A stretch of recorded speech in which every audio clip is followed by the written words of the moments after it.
तं तस्मै श्री गुरुवे नमः। गुरुवे गौरचन्द्राय राधिकाय तदालये कृष्णाय कृष्णभक्ताय तद्भक्ताय नमो नमः। वाञ्छाकल्पतरुभ्यश्च कृपा सिन्धुभ्यैव च पतितानां पावनेभ्यो वैष्णवेभ्यो नमो नमः। नमो महावदन्याय कृष्णप्रेमप्रदाय कृष्णाय कृष्णचैतन्य नामिने तस्मै नमः। यं प्रव्रजन्तमनुपेतमपेतकृत्यं द्वैपायनो विरहकातराजुहाव पुत्रेति तन्मयतया तर्वोऽभिनेदुं स्तं सर्वभूतहृदयं मुनिमानतोऽस्मि। नित्यानन्दनमस्तुभ्यं प्रेमानन्दप्रदायिने कलोकल्मषनाशाय जानवापतये नमः। आजानुलम्बितभुजो कनकावदातो सङ्कीर्तनैकपितरो कमलायताक्षो विश्वम्भरो द्विजवरो युगधर्मपालो वन्दे जगत्प्रियकरो करुणावतारो। हे कृष्ण करुणा सिंधु दीनबंधु जगतपते गोपेश गोपिका कांत श्री राधा कांत नमस्तुते। तप्त कांचन गौरांगी श्री राधे वृंदावनेश्वरी वृषभानुसुते देवी प्रणमामि हरिप्रिया। भक्त्या विहीनयपराधलक्षी क्षिप्ताश्च कामादितरङ्गमादे कृपामयि त्वां शरणं प्रपन्ना वृन्दे नमस्ते चरणारविन्दम् वृन्दे नमस्ते चरणारविन्दं वृन्दे नमस्ते चरणारविन्दम्। श्रीचैतन्यमनोभीष्टं स्थापितं येन भूतले स्वयं रूप कदा मह्यं ददाति स्वापदान्तिकम्। श्रीकृष्ण चैतन्य प्रभु नित्यानंदा श्री अद्वैत गदाधर श्रीवासादि गौर भक्त वृंद। हरे कृष्ण कृष्ण कृष्ण हरे हरे हरे राम राम राम हरे हरे। जय श्री उपदेशामृत। श्लोक पहला। भक्ति के प्रतिकूल त्यजने योग्य ये 6 वेग आज प्रयास करके ये श्लोक को पूर्ण करेंगे और फिर अगली बारी से अगले श्लोक में बढ़ेंगे। श्रील भक्ति सिद्धांत सरस्वती ठाकुर श्रील प्रभुपाद जी कह रहे हैं, ये पहले श्लोक की व्याख्या करते हुए, कि जड़ीय विषय भोगों में आसक्त रहने वाले जो संसारी जीव हैं उनमें 3 प्रकार के वेग दिखाई देते हैं। एक वाणी का वेग, एक मन का वेग और एक शरीर का वेग। और जो इन तीनों वेगों में फंसा हुआ है या 3 वेगों में से एक वेग में भी फँसा हुआ है? तो जैसे मन के वेग 3 प्रकार के हैं, शरीर के वेग 3 प्रकार के हैं, प्रभुपाद जी आगे बताएँगे। तो इनमें वेगों में जो फँसा हुआ है, उसके उद्धार होने की कोई संभावना नहीं। क्योंकि जब तक ये वेगों में फँसा रहेगा, तब तक भक्ति की सिद्धि आदि की तो बात छोड़ो, भक्ति में प्रवेश ही नहीं हो पाएगा। भक्ति में प्रवेश के लिए भी ये जो वेग हैं, इससे किसी न किसी प्रकार से पीछा छुड़ाना पड़ेगा। और जो इस प्रकार से इन वेगों में फँसे हुए हैं, वो जो जीव है, वो जन्म और मृत्यु के प्रवाह में पड़े रहते हैं और बस जन्म से मृत्यु और मृत्यु से जन्म और जन्म और मृत्यु के बीच में मिलने वाले और जो दुख कलेश हैं, बुढ़ापा, बीमारी आदि दैविक, आध्यात्मिक, आदि भौतिक, बस इसी प्रवाह में वो लोग जो है पड़े रहते हैं। और इसमें क्या है, इसमें पड़े रह कर के और विषय भोग में नित्य निरंतर लगे रहने के कारण वो आत्म कल्याण से वंचित रह जाते हैं। वो आत्मा को जान ही नहीं पाते हैं, आत्मा के विषय में नहीं जान पाते हैं। आत्मा क्या है, आत्मा का स्वरूप कैसा है, आत्मा कौन है, आत्मा का मंगल क्या हो, आत्मा के लिए क्या उसके लिए भोजन है, ये सब जानते ही नहीं। वो आत्म तत्व से बिल्कुल वंचित रह जाते हैं। जब आत्म तत्व से वंचित हो गए तो कल्याण से भी वंचित हो गए। परंतु इसके विपरीत जो ये 3 प्रकार के वेग हैं, जिह्वा का वेग, शरीर का वेग और मन का वेग, जो इनको सह लेते हैं, वो लोग जितेंद्रिय हैं। उन्होंने क्या किया, अपने इंद्रियों को जीत लिया। वो वास्तव में गोस्वामी है। गो जमा स्वामी, गो मने इंद्रियां, स्वामी मने मालिक। वो इंद्रियों के स्वामी हैं और जो इन वेगों के प्रवाह में पड़े हुए हैं, वो गोदास हैं, है ना। कोई किसी भी स्थिति में हो सकता है, कहीं भी हो सकता है, कपड़े का रंग कैसा भी हो सकता है, लेकिन मूल बात यह है कि ये जो 6 प्रकार के जो वेग हैं, इन वेगों को किसने विजय किया, जिसने विजय कर लिया। विजय करने का अर्थ ये है, क्या है, विजय करने का अर्थ ये नहीं है कि वो इंद्रियों ने क्रिया करनी बंद कर दी। वो विजय करने का अर्थ ये है कि वो इंद्रियां तो क्रिया कर रही हैं, जिह्वा है तो बोल रहा है, यह मन है तो मन अपना कार्य कर रहा है, लगा हुआ है, लेकिन उनके विषय परिवर्तन हो गए। हाँ, जितेंद्रिय का अर्थ क्या है, इंद्रियों को जीतने का अर्थ क्या है, इंद्रियों को जीतने का अर्थ है कि जिसने वो इंद्रियां जो हैं, उन इंद्रियों के विषय को परिवर्तन कर लिया है। हाँ, पहले इंद्रियों के विषय संसारिक भोग हैं, लेकिन जो जितेंद्रिय हैं, उसके लिए इंद्रिय विषय कृष्ण है। जिसके इंद्रियों के सब प्रकार से विषय कृष्ण हो गए हैं, वे जितेंद्रिय हैं।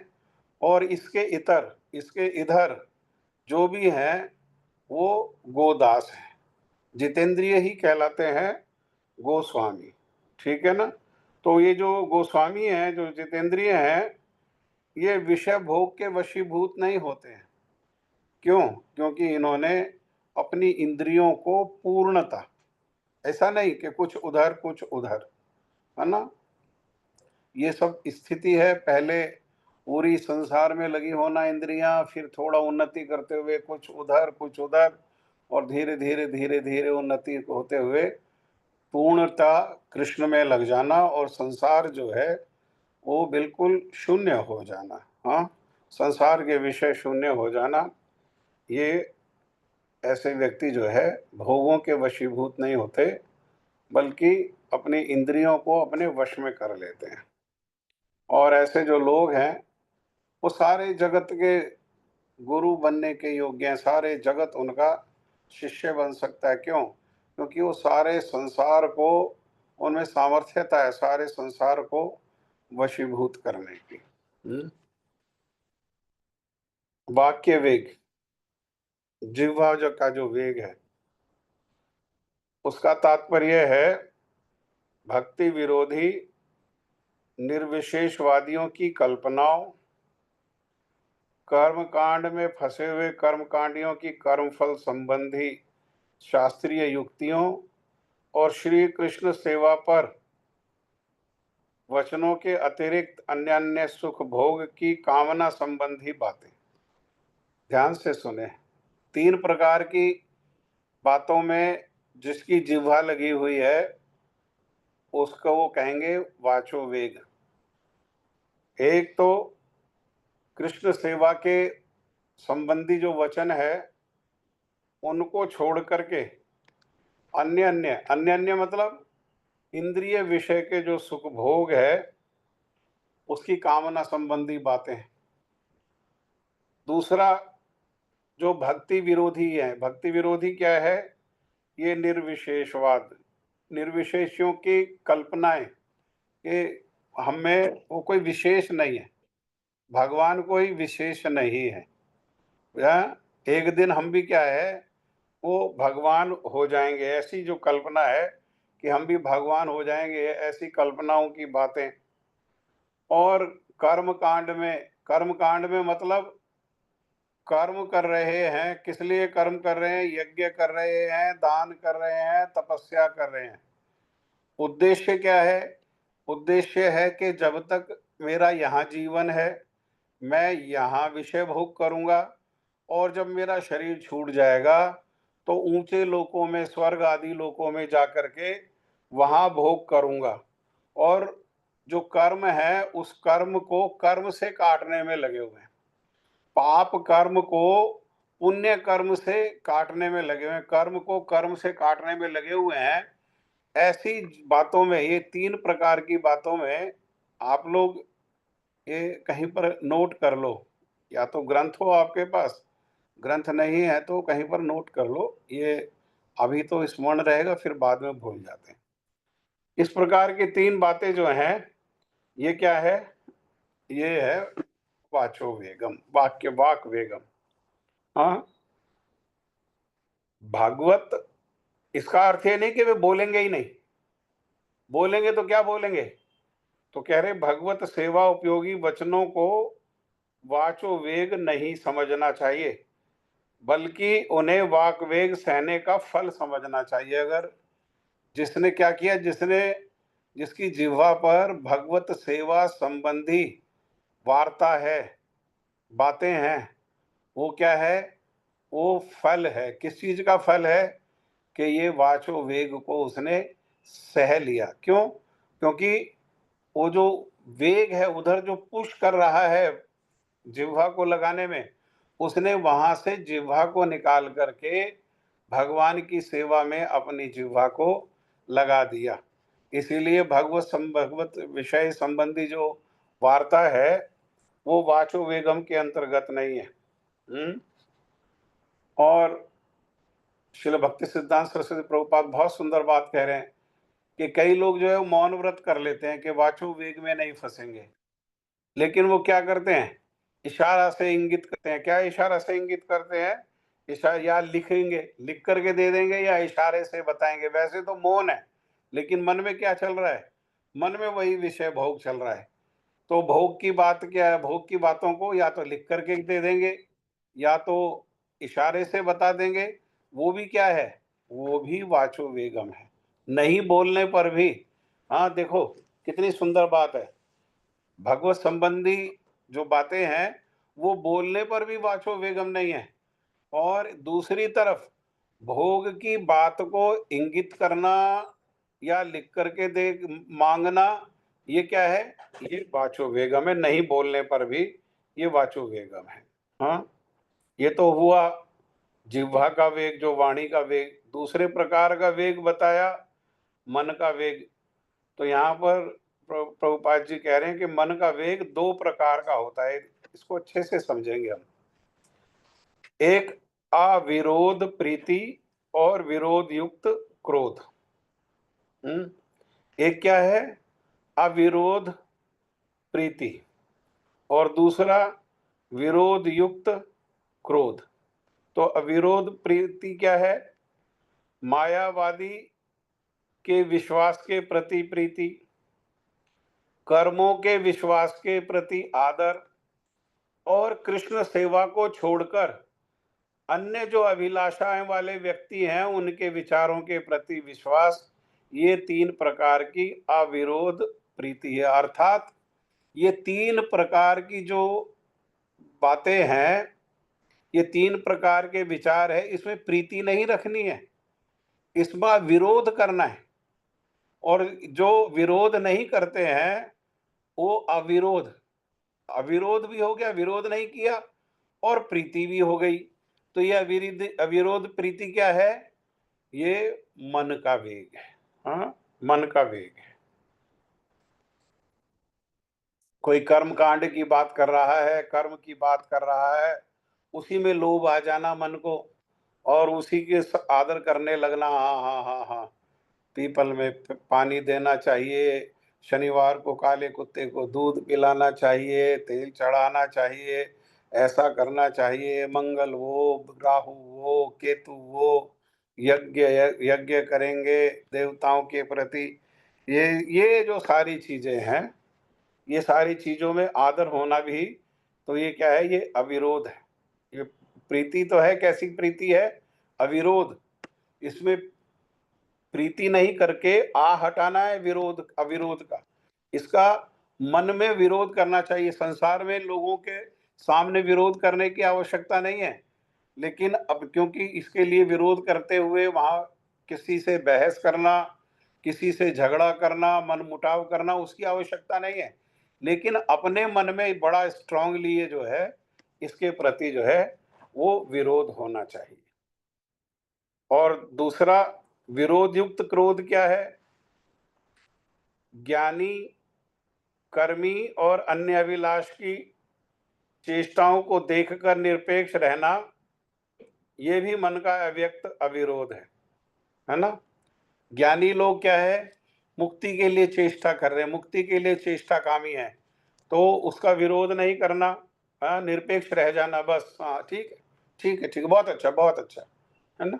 कई लोग जो है सबको खुश करना चाहते हैं, सबको खुश करने के लिए जो जो करता है उसी को एप्रिशिएट कर देते हैं, और किसी को भी एप्रिशिएट नहीं करते वास्तव में। वो बस ऊपर ऊपर से अच्छा बने रहने के लिए ज्ञानियों का, कर्मियों का, अन्य अभिलाषी जो हैं उनका, हाँ, जो तीनों ऊपर बताए ना, कर्मों के विश्वास ये कर्मी, और कृष्ण सेवा के अतिरिक्त दूसरी अभिलाषा ये अन्य अभिलाषी, और मायावाद के विश्वास के प्रति संसार मिथ्या, जगत मिथ्या, ब्रह्म सत्य, हाँ, इस प्रकार के जो विचार हैं, इस प्रकार के विचारों के प्रति जो प्रीति है वो कैसी है?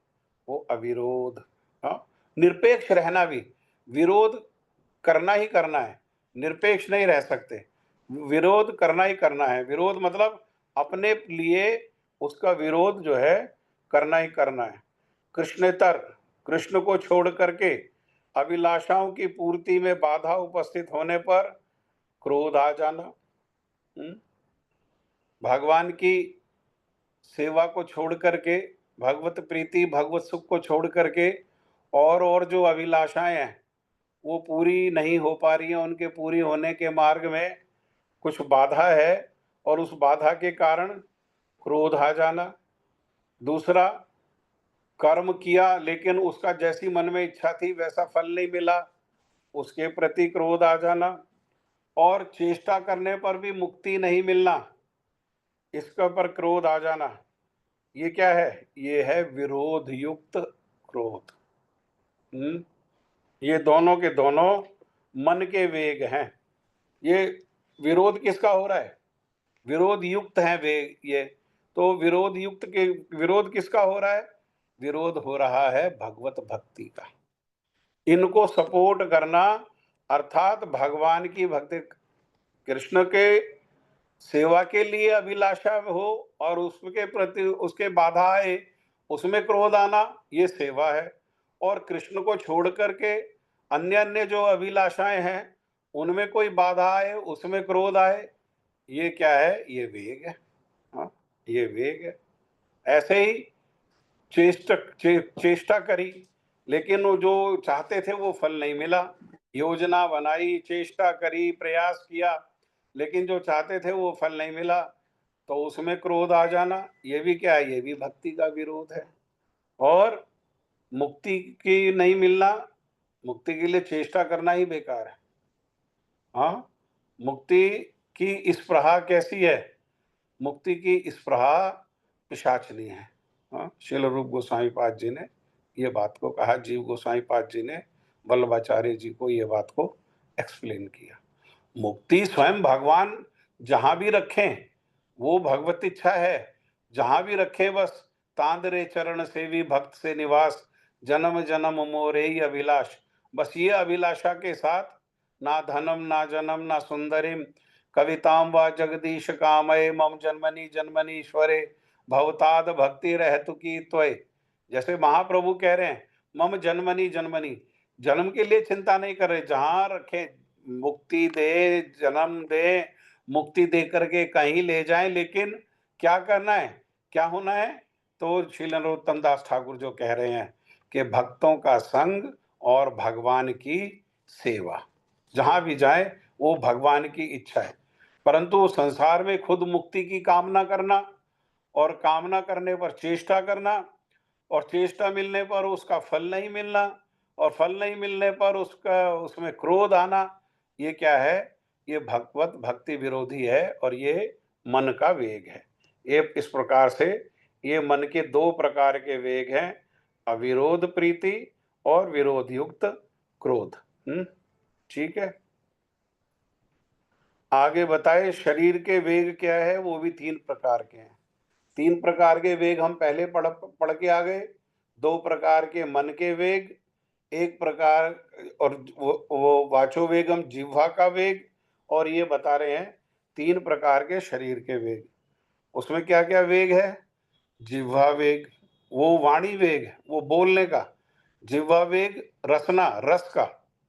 और उदर वेग और उपस्थ वेग, जनेंद्रियों का वेग। उदर माने पेट का वेग। षड रस के अंतर्गत किसी भी रस का आस्वादन करने की लालसा से उत्तेजित होकर के 6 प्रकार के रस हैं, कड़वा, मीठा, तीखा, खट्टा, इस प्रकार से 6 प्रकार के रस हैं। उन 6 प्रकार के रसों को स्वाद लेने के लिए विवश हो जाना, और विवश होकर के क्या करना? विवश होकर के उत्तेजित हो जाना, और उत्तेजित होकर के पशुओं का मांस, मछली, अंडे, शराब, अत्यधिक घी, दूध, रबड़ी, मलाई, हाँ, ये सब भोजन की जो लालसा, ये सब भोजन की इच्छा जो है, ये क्या है? ये जिह्वा का वेग है। अधिक मिर्च, खटाई, इसको भी साधु जन जो है वो ग्रहण नहीं करते। सुपारी, पान, पान के मसाले, धूम्रपान, गांजा, भांग, अफीम, ये जो मादक द्रव्य हैं, और इसी के साथ प्याज और लहसुन आदि का सेवन भी जो है, ये क्या है? ये जिह्वा वेग के अंतर्गत आता है। इसके विपरीत, इसके विपरीत बहुत स्वादिष्ट ठाकुर जी को भोग लगाया, बहुत स्वादिष्ट प्रसाद है।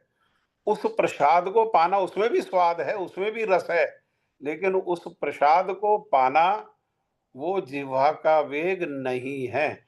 परंतु ठाकुर जी को भोग लगने के लिए जा रहा है, थाली पर पहले ही दृष्टि पड़ गई और उसको भोग करने लगे, तो वो क्या है? वो भी जिह्वा का वेग है। भगवान को भोग लगने के बाद प्रसाद के रूप में पाना, वो जिह्वा का वेग नहीं है। अन्यथा समझें इस बात को, वरना बनाया, बनाते समय या किसी ने बनते हुए देख लिया, या ठाकुर जी के भोग की थाली लगते हुए देख लिया और उसमें देखा ओ गुलाब जामुन, ओह! बढ़िया गुलाब जामुन बनी है, आज तो 4 खाऊँगा, गरम करा के गुलाब जामुन खाऊँगा, अभी भगवान को भोग लगाना ही है। ये जिह्वा वेग हो गया। हुँ? बल्कि महाप्रसाद का तो श्रद्धापूर्वक सेवन करने से जिह्वा वेग दूर होगा। जिह्वा वेग दूर करने का उपाय क्या है? कि श्रद्धा से भगवान के लिए बनाएँ, श्रद्धा से भगवान को भोग लगाएँ और श्रद्धा से भगवान के उच्छिष्ट को प्रसाद के रूप में पाएँ, तो उससे क्या होगा? उससे ये जो जिह्वा वेग है, ये दूर हो जाएगा। एकमात्र यही उपाय है। परंतु स्वयं भोग की लालसा से प्रसाद पाने का बहाना बनाकर छल बल और कौशल से ठाकुर जी को खिला दिया और उसके बाद और ऊपर से मिर्च हरी मिर्च का अचार, ये लाओ ये लाओ ये लाओ ये लाओ, ये सब भी क्या है? ये सब भी छल बल से कर रहे हैं ना, ये किए छल बल और कौशल से वो जिह्वा को रसों का आस्वादन कराना, ये सब भी क्या है? ये सब भी जिह्वा वेग है। कोई साधु है, किसी धनी व्यक्ति के यहाँ चले गए और उस धनी व्यक्ति के घर में देवताओं को उद्देश्य से भोग लगता है, लेकिन भोग क्या लगता है? भोग लगता है वो बढ़िया-बढ़िया केसर रबड़ी, केसर दूध, मलाई और बहुत स्वादिष्ट भोजन, और वो जो साधु है बस वहीं लेट गए, क्योंकि चकाचक रबड़ी मिल रही है, बढ़िया-बढ़िया केसर का दूध मिल रहा है, बढ़िया मलाई खाने को मिल रही है, बढ़िया पनीर, दाल मखनी मिल रहा है। ये भी क्या है? ये भी जिह्वा वेग है। जो निष्किंचन वैष्णव हैं, उनके लिए ये ठीक नहीं है। जिह्वा लालसा की तृप्ति के लिए नाना प्रकार के बुरे आचरण करना और कुसंग में फँसने की जो है, ये संभावना रहती है, जिह्वा ले जाती है ना? जिह्वा कहाँ-कहाँ घुमा रही है लोगों को, कोई कहीं जाता है, वो हरियाणा में कहाँ जाते हैं, वो पराठे खाने के लिए तंदूरी, कोई कहीं जाता है, कोई कहीं जाता है। उसके लिए क्या करना पड़ता है? उसके लिए भक्तों का संग छोड़ कर के संसारी जो विषयी लोग हैं, उनके संग में, क्योंकि भक्त लोग तो समय खराब करेंगे नहीं वहाँ जाने में, तो क्या, लेकिन हमें जाना है, हमें खाना है, तो फिर क्या करेंगे? फिर संसारी जो विषयी लोग हैं, उनके साथ हैं, तो फँस गए उन लोगों के साथ। ये जो है, ये जिह्वा जो है, इस प्रकार से पतन करा देती है। इसीलिए श्री चैतन्य चरितामृत में कहा, जिह्वार लाल से जई इति उति भाई। हाँ, क्या करें? जिह्वा की लालसा से क्या करते हैं वो? इधर उधर दौड़ते रहते हैं, वहां का साउथ इंडियन, यहाँ का चाइनीज, यहाँ का पराठे, इसका ये इसका वो, इस प्रकार से जो है, ये ये सब क्या है? ये सब पतन है। जिह्वा वेग जो है पतन करा रही है। और इससे फिर क्या है? शिष्णोदर परायण कृष्ण नाही पाए। और जो वो लोग कामाचारी हैं, कामाचारी कौन है? जितना कोई ये रस आस्वादन करेगा, षड रस को आस्वादन करेगा, और जितना ज्यादा खाने वाला होगा, स्वाद के चक्कर में पड़ेगा, और स्वाद के चक्कर में जितना ज्यादा खाएगा, वो क्या है? वो शिशिन रोगी हो जाएगा। जनेंद्रियों का उसको रोग हो जाएगा। रोग होने का अर्थ क्या है? वो जनेंद्रियों में फंसा देगा। जिह्वा कहाँ ले जाके फंसा देगी? काम में ले जाके फंसा देगी। और ऐसे व्यक्ति को, जो कामाचारी है और पेटू व्यक्ति है, इनको कभी भी भगवान श्री कृष्ण की प्राप्ति नहीं होती है ना? सो भालो ना खाइबे, भालो ना पहरीबे। सुंदर और मूल्यवान वस्तुओं का व्यवहार नहीं करना चाहिए और सुंदर स्वादिष्ट भोजन भी नहीं करना चाहिए। जो साधक हैं, उनको जो लक्ष्य है, उनका फोकस कहाँ रहना चाहिए? हमेशा अपने लक्ष्य पर। दृष्टि कहाँ रहनी चाहिए? अपने लक्ष्य पर रहनी चाहिए। और इसीलिए उनको बड़ा सावधानी पूर्वक इन सब चीज़ों का, जो श्रीमन चैतन्य महाप्रभु का विचार है, श्री चैतन्य चरितामृत में, ये सब विचारों का वर्जन, विचारों के अंतर्गत ये भोग आदि का वर्जन करना चाहिए। पेटू व्यक्ति क्या है? पेटू मतलब जो आवश्यकता से अधिक खाते हैं। कोई चीज स्वादिष्ट मिली तो खानी थी तो 2 चम्मच, और खा लिया प्लेट भर के, तो वो क्या है? वो फिर रोगों से ग्रस्त रहते हैं, उनको रोग हो जाते हैं। और अधिकतर जो है, जो ज़्यादा खाने वाले लोग हैं, वो कौन-सा रोग? वो उपस्थ वेग के दास हो जाते हैं, अर्थात वो चरित्रहीन हो जाते हैं। यथाचित क्या करना चाहिए? भगवान का प्रसाद सेवन करना चाहिए। यथाउचित मतलब जितनी आवश्यकता है उतनी, है ना? श्रीमद् भगवद गीता में भी बताया भगवान ने कि जितनी आवश्यकता है, उतना ही आहार, उतना ही विहार। कितना? ना ज़्यादा और ना कम। बहुत कम खाने लगेंगे तो शरीर में शक्ति नहीं रहेगी, शरीर में शक्ति नहीं रहने से भजन में बाधा होगी, और ज़्यादा खाने लगेंगे तो वो जो ज़्यादा खाया हुआ है, बड़ा स्वादिष्ट-स्वादिष्ट जो खाया हुआ है, रजोगुणी जो खाया हुआ है, वो इंद्रियों को शक्तिशाली बनाएगा, इंद्रियाँ डिमांड करेंगी और उससे जो है वो पतन हो जाएगा।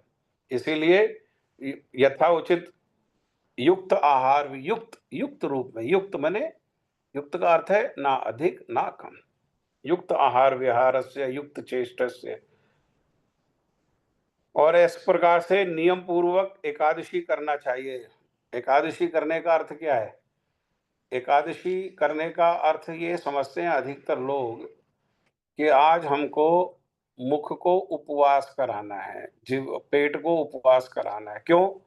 क्योंकि उपवास करने से 15 दिन में 1 दिन उपवास करने से पेट का जो सिस्टम है वो ठीक हो जाएगा। ना, ना, ना, ना, ना, ये उद्देश्य नहीं। आज उपवास कराना है सारी इंद्रियों को, कानों को भी सांसारिक शब्दों से उपवास कराना है। हर वैसे तो जीवन में हर रोज एकादशी होनी चाहिए, भक्तों के जीवन में हर रोज एकादशी होनी चाहिए। कानों का उपवास, आँखों का उपवास, जिह्वा का उपवास, नाक का उपवास, हाथों का उपवास, पैरों का उपवास, माथे का उपवास, ये सब उपवास मिला करके क्या बनता है? ये एकादशी का उपवास होता है। हाँ, तो इस प्रकार से एकादशी का उपवास का पालन करना चाहिए। इससे क्या है? और साथ-साथ भगवान श्री कृष्ण की सेवा, यथाउचित युक्त भगवान का प्रसाद पाना, एकादशी उपवास को श्रद्धा से पालन करना और भगवान की सेवा करना। भक्ति सिद्धांत सरस्वती ठाकुर प्रभुपाद कह रहे, इससे उदर वेग जो है वो शांत हो जाएगा। फिर तीसरा बताया उपस्थ वेग।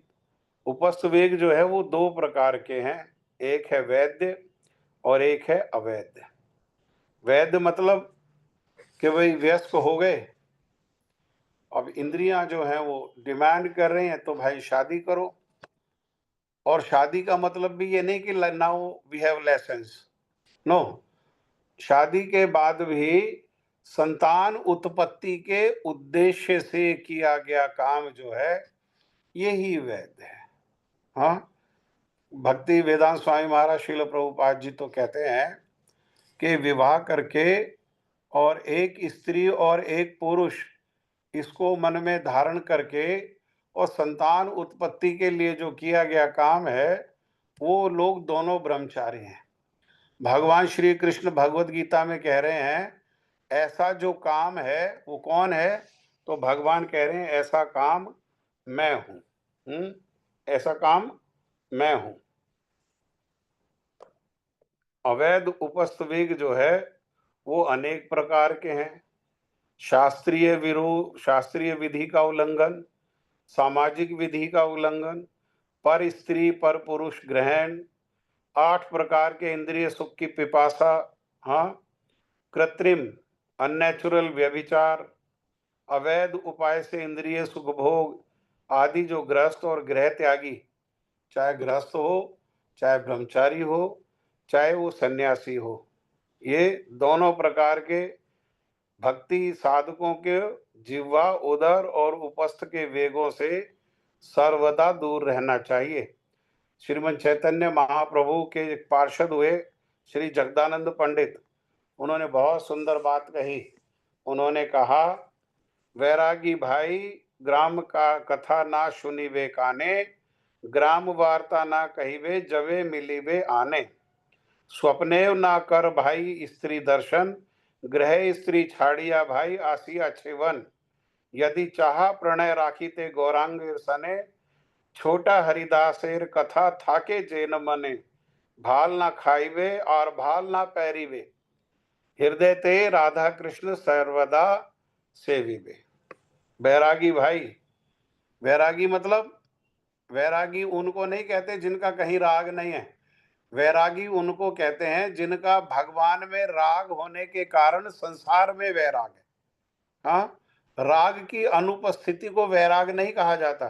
अगर शब्दार्थ देखेंगे तो शब्दार्थ के अनुसार तो राग की अनुपस्थिति वैराग हो जाएगी, लेकिन राग की अनुपस्थिति नहीं, राग उपस्थित है, लेकिन राग कहाँ है? राग भगवान में, भगवान के भक्तों में, गुरु में राग होने पर, और वहां राग इतना प्रबल हो गया कि संसार से वैराग हो गया, ऐसे लोगों को कहते हैं वैरागी। ऐसे लोगों के लिए क्या जरूरी है? तो कह रहे हैं कि भैया कान में गांव की कथा, ये चुगली, निंदा, ईर्षा, ये संसार की बात, ये कर्म की बात, ये ज्ञान की बात, ये मुक्ति की बात, ये सब ना सुनिबे। हाँ, नहीं सुन, मायावादी सुनिले मायावादी भाष्य करीले सर्वनाश, ना ये नहीं सुनना। और कह रहे हैं ग्राम वार्ता ना कहिबे, और जब किसी को मिलो, जब मिली बे आने मिलो, तो ये सब बातें करने की भी आवश्यकता नहीं है ना। मन को ठोको, मन को समझाओ, मन रे कहो ना कृष्ण कथा। हाँ, अरे अगर कुछ कहना ही चाहते हो मेरे मन, तुम्हारा वेग है बोलने का, तो क्या बोलो? अरे कृष्ण संबंधी विषय को बोलो, कितना भी बोलो, दिन रात बोलो। ऐसे जो बोलने वाले लोग हैं, वो बोलने वाले लोगों को मौन कहा गया। हाँ, और दूसरी ओर ग्राम वार्ता वाले जो लोग हैं, उनको पतित कहा गया। स्वप्ने ना करी भाई स्त्री दर्शन, ग्रहे स्त्री छाड़िया भाई आसिया छेवन। अरे घर की स्त्री को छोड़ करके तो वैरागी हो गए, विरक्त हो गए, और फिर क्या कर रहे हैं? फिर भाई स्वप्न में भी स्त्री को दर्शन नहीं करना, स्वप्न में भी। क्योंकि महाप्रभु ने कितना कठोरता से क्या किया, छोटा हरिदास ठाकुर जिसने भोग के उद्देश्य से स्त्री का दर्शन किया, उसको महाप्रभु ने क्या किया? उसका महाप्रभु ने त्याग कर दिया। और उस हरिदास ने क्या किया? और हरिदास ने प्रयाग में आके त्रिवेणी में कूद करके आत्महत्या कर ली, अपने शरीर को त्याग दिया। महाप्रभु को बताया श्रीवास पंडित ने, तो महाप्रभु ने क्या कहा? महाप्रभु ने कहा कि जो जिस प्रकार का कर्म करेगा उसको उसी प्रकार का फल भोगना ही होगा। भोगना ही होगा। इसलिए छोटे हरिदास की कथा को हमेशा मन में रखो, हमेशा छोटे हरिदास की कथा को स्मरण करते रहो। और भाल ना खाइबे, चटपट, रसीला, मसालेदार, बाजार का बना हुआ, छौंका हुआ, भुना हुआ, ये सब क्या है? ये भक्ति के अनुकूल इंद्रियों को नहीं रख पाता है, ये इंद्रियां इससे भक्ति के प्रतिकूल हो जाती है। इसलिए भालो ना खाइबे और भालो ना पहरिबे। भालो नहीं पहनना, इसका अर्थ ये नहीं है कि साफ सुथरा नहीं पहनना, साफ सुथरा पहनना, लेकिन भालो का अर्थ ये है कि दूसरे लोगों को आकर्षित करने के लिए हमारे मन में कामना है कि हमें लोग सुंदर कहें, और उस सुंदर कहने के, सुंदर सुनने के उद्देश्य से हम अपना श्रृंगार करें, तो वो है भालो ना पहरे में। हाँ, वो उस प्रकार का पहनावा नहीं पहनाते हैं। और क्या करना चाहिए? हमेशा हमेशा अपने हृदय में ये राधा कृष्ण की सेवा को रखो, जो तन मन और वचन से पूर्व कथित पहले कहे हुए 6 प्रकार के वेगों को भली भांति सहन करने में समर्थ है, केवल उन्हें ही गोस्वामी कहते हैं। ऐसे गोस्वामी जन ही, देखे सुनिए ध्यान से, ऐसे गोस्वामी जन ही कृष्ण के सेवक हो सकते हैं, वरना कोई उन 6 में फंसा भी हुआ है और अपने आप को कृष्ण सेवक भी समझता है, तो उसका मिथ्या अहंकार है। जो गोस्वामी है, गो मने इंद्रियां, इंद्रियों के जो स्वामी हैं, इस प्रकार से 6 प्रकार के वेगों को सह करके और जीवन को जी रहे हैं, भगवान की भक्ति में लगे हुए हैं, केवल वो ही कृष्ण सेवक हैं। इसके विपरीत ऊपर बताए गए जो 6 वेग के वशीभूत व्यक्तियों को गोस्वामी नहीं, उनको गोदास कहते हैं। और गोदास गण क्या है? वो माया के दास हैं। इसलिए यदि वे कृष्ण भक्त बनना चाहें तो उन्हें यथार्थ क्या करना चाहिए? उन्हें यथार्थ गोस्वामी जनों का अनुगत्य करना चाहिए, उनके पीछे-पीछे चलना चाहिए, है ना? जो गोस्वामी हैं, उनके संग में रह कर के, उनके आचरण को उद्देश्य बना करके, उसको अपने जीवन में उसको अनुकरण करना, अनुसरण करना चाहिए उसको। हुँ? इसके अतिरिक्त और कोई दूसरा उपाय नहीं है। प्रहलाद महाराज भी कह रहे हैं भागवत में, मतिर्न कृष्ण प्रते परता स्वतो वा मिथे अभ्युपद्येत ग्रह व्रतानाम अदान्तगोर्भिर्विशतां तमिस्त्रीं पुनः पुनश्चर वितचर्वणानाम। अपने पिताजी को कह रहे हैं हिरण्याकश्यपु को श्री प्रहलाद महाराज, पिताजी संसार के लोग क्या कर रहे हैं? संसार के लोग पिसे हुए को पीस रहे हैं, जो पहले ही पीसा जा चुका है, अर्थात जो पहले हो चुका है लेकिन उसे सुख नहीं मिला, वही कर रहे हैं। भाई हमारे माता पिता भी पढ़ाई लिखाई करी, नौकरी करी, शादी करी, बच्चों को जन्म दिया, और दादा दादी ने भी यही किया, उनके माता पिता ने भी यही किया, और हम भी उसी को पीसने में लगे हुए हैं। हमारे दादा दादी को उसमें से कुछ उपलब्धि हुई नहीं, हमारे माता पिता को उसमें से कुछ उपलब्धि हुई नहीं, लेकिन हम उसमें से उपलब्धि कर लेंगे, इसलिए संसार को पीस रहे हैं। जैसे जेल में वो चक्की चलाना ना, बस संसार रूपी चक्की चला रहे हैं, संसार रूपी चक्की चलाने से हमारे जीवन सुखी हो जाएगा, और चबाए हुए को चबा रहे हैं। आज इंद्रिय भोग किया, वो इंद्रिय भोग को किया, और उसके बाद थू थू थू, और फिर कल फिर उसी को चबाए हुए को चबा लिया। जो पहले ही इंद्रिय भोग किया जा चुका है और उससे सुख की उपलब्धि नहीं हुई, तो अभी दोबारा उसको इंद्रिय भोग से कैसे सुख की उपलब्धि हो जाएगी? तीसरी बार, चौथी बार, लेकिन जीवन पर्यंत क्या है, वो चबाए हुए को ही चबाने में लगे रहते हैं, और उनकी इंद्रियां वश में ना होने के कारण वे भोगे हुए विषयों को ही क्या करते हैं, बारंबार भोगने के लिए इस संसार रूपी घोर नरक में वहां जा रहे हैं। ऐसे ग्रह आसक्त पुरुषों की बुद्धि अपने आप या किसी के सिखाने से अथवा अपने ही जैसे लोगों के संग से भगवान श्री कृष्ण में नहीं लगती है। हाँ, ठीक है, हम लोग समझे ये पहले श्लोक को बहुत विस्तार से। ये पहले श्लोक को हम लोगों ने सुना है आचार्यों के द्वारा, और ये भक्ति में अब दूसरा श्लोक जो है, वो भक्ति में 6 बाधा देने वाले जो दोष हैं, वो कौन-कौन से हैं 6 बाधा देने वाले दोष? अत्य आहार प्रयासश्च प्रजल्पो नियम आग्रह जनसंगश्च लोलश्च षड्भिर्भक्तिर्विनश्यति। अत्य आहार प्रयासश्च प्रजल्पो नियमाग्रह जनसंगश्च लोलश्च षड्भिर्भक्तिर्विनश्यति। अत्याहार, अधिक आहार। अधिक आहार कहने का तात्पर्य केवल खाने से नहीं है, अधिक संग्रह करना, इकट्ठा करना भी क्या है, वो भी अत्याहार है। प्रयासश्च, भक्ति के विरोध विपरीत प्रयास, चेष्टा। प्रजल्प, बिना बात की बातें करना, भगवत संबंधी बातें नहीं करना, संसार संबंधी बातें, बिना बात का आलाप।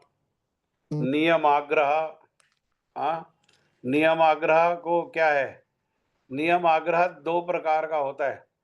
एक, कई लोग समझ लेते हैं कि भक्ति का कोई नियम नहीं है, इसलिए किसी नियम का पालन नहीं करते भक्ति में, वो भी नियम आग्रह है। वो भी नियम आग्रह है। जैसे भक्ति का नियम है सुबह उठ करके स्नान आदि करके भगवान की सेवा करना।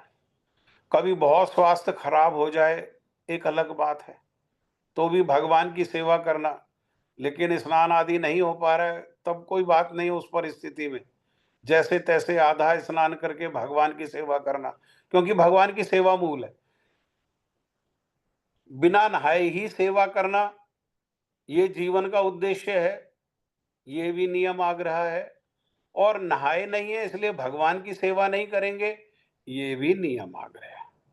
नियम क्या है? नियम है भगवान की प्रसन्नता।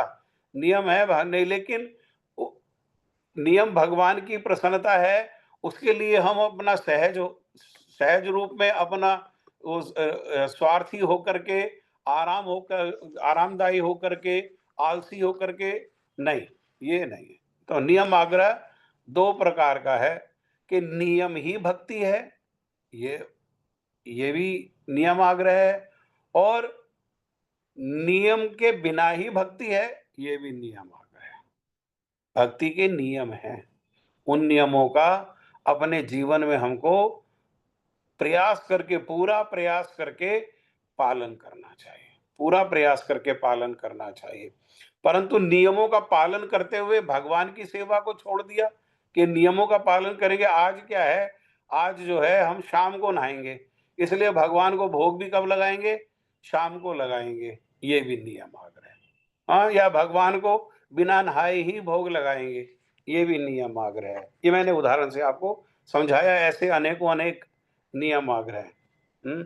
जैसे भक्ति सिद्धांत सरस्वती ठाकुर प्रभुपाद ने एक नियम आग्रह बताया, तो नियम है कि जैसे ही आरती का शंख बजे तो भक्त लोग जहां भी हैं उनको भाग करके मंदिर का पर्दा खुलने के पहले भगवान के सामने आकर के, मंदिर के आकर के खड़े हो जाना चाहिए, ताकि भगवान जैसे ही दर्शन दें उनका स्वागत करें, उनको प्रणाम करें और उनकी आरती करें, है ना।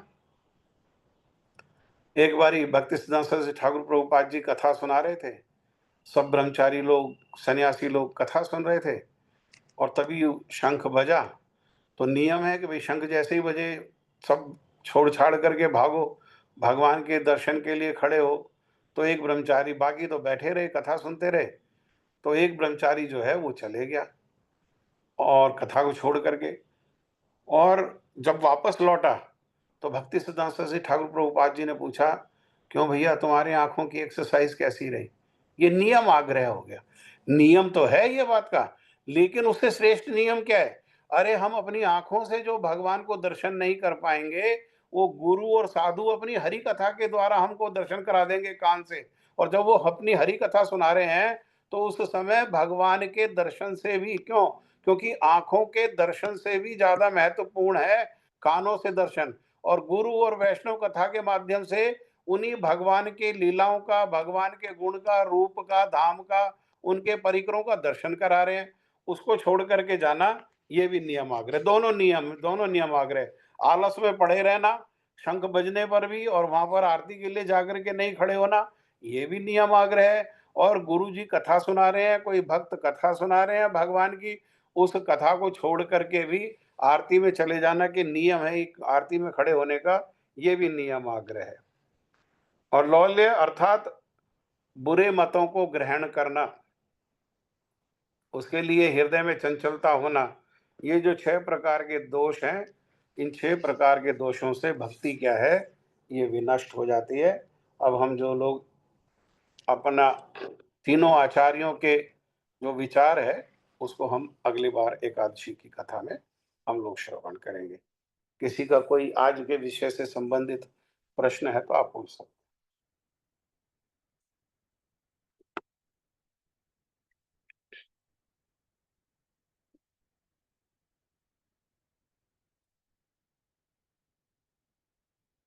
ठीक है फिर।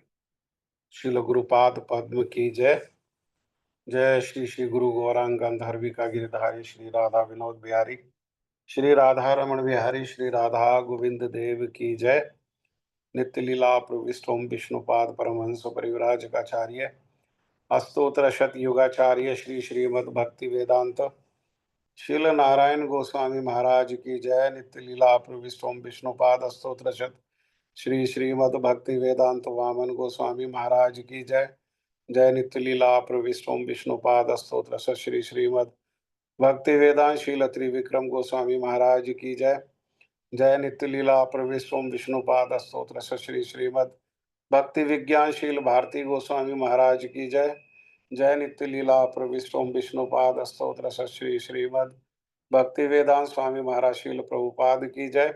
जय नित्य लीला प्रविष्टोम विष्णुपाद स्तोत्र श्री श्रीमद भक्ति प्रज्ञान केशव गोस्वामी महाराज शील परम गुरुदेव की जय। जय नित्य लीला प्रविष्टोम विष्णुपाद स्तोत्र श्री श्रीमद जगत गुरु शील भक्ति सिद्धांत सरस्वती ठाकुर शील प्रभुपाद की जय। महाभागवत गौर किशोरदास बाबा जी महाराज की जय। सप्तम गोस्वामी श्री सच्चिदानंद भक्ति विनोद ठाकुर की जय। वैष्णव सार्वभौम श्री जगन्नाथ दास बाबा जी महाराज की जय। गौड़ीय वेदांत आचार्य शील बलदेव विद्याभूषण की जय।